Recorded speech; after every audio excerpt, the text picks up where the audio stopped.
মাননীয় স্পিকার, আপনি জানেন আজকে আমরা যখন এখানে দাঁড়িয়ে কথা বলি তখন আমাদেরকে এটা ভাবতে হচ্ছে যে আমরা কথা বলতে গিয়ে আবার বিগত 17 বছরের কোনো একটা বৈষম্যের মধ্যে পড়ে যাচ্ছি কিনা।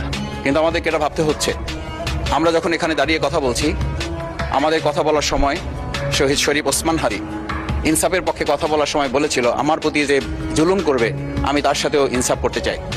আমরা লক্ষ্য করেছি এই সরকার প্রতিষ্ঠিত হওয়ার পর শরীফ ওসমান হাদির ব্যাপারে তার বিচারে কতটুকু কার্যকারিতা নিয়ে এসেছে তা আমরা এখন পর্যন্ত জানতে পারিনি। আমার মনে হয় আমরা সংবিধান নিয়ে ঘাটাঘাটি করতে করতে যদি সংবিধানই আমাদের রক্ষা করতে পারত, তাহলে সংবিধান আমাদেরকে বলে দিত যে আমাদের সেদিন বালু ট্রাক সরানোর ক্ষেত্রে সংবিধানের পৃষ্ঠা আমাদেরকে খুঁজতে হতো। সংবিধান যদি আমাদেরকে রক্ষা করতে পারত, তাহলে 72-এর সংবিধানের আলোকে আজকে আমাদের এখানে থাকার কথা না, আমি শফিকুল ইসলাম মাসুদ আমার এখন জেলখানায় থাকার কথা। সংবিধান যদি মানতে হতো, তাহলে আমাদের মাননীয় প্রধানমন্ত্রী বাংলাদেশে থাকার কথা না, অন্য দেশের বাইরে থাকার কথা। সংবিধান মানতে হলে বর্তমান স্বরাষ্ট্রমন্ত্রীর এখন দেশের বাইরে থাকার কথা ছিল।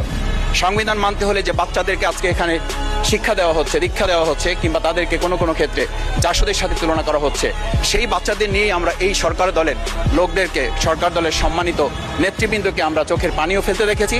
আবার কাউকে কাউকে কথা বলতেও শুনেছি যে এই সমস্ত বাচ্চাদের, আমরা তাদের শিক্ষার্থীদের আন্দোলনের সাথে আমাদের কোনো সম্পর্ক ছিল না।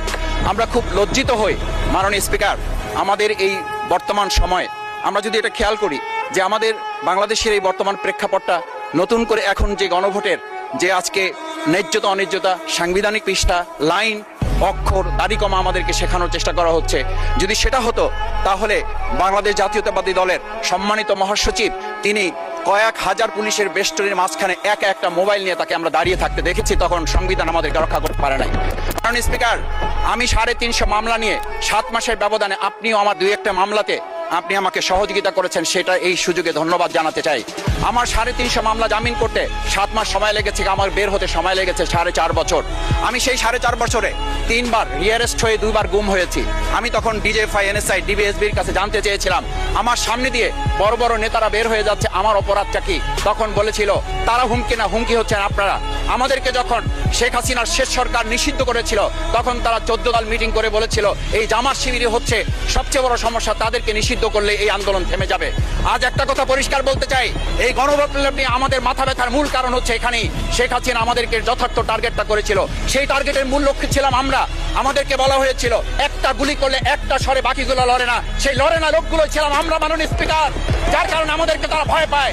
আমরা এখন বর্তমান সময় ভিডিও দেখতে পাই যে শেখ হাসিনা বাইরে থেকে বলেছিল আমরা এই দলকে ভোট দিতে বললাম, আর সেই দল আমাদের সাথে আবার বিশ্বাসঘাতকতা করেছে। আমরা সেই শেখ হাসিনার বক্তব্য শোনার পর আমরা কাউকে আজকে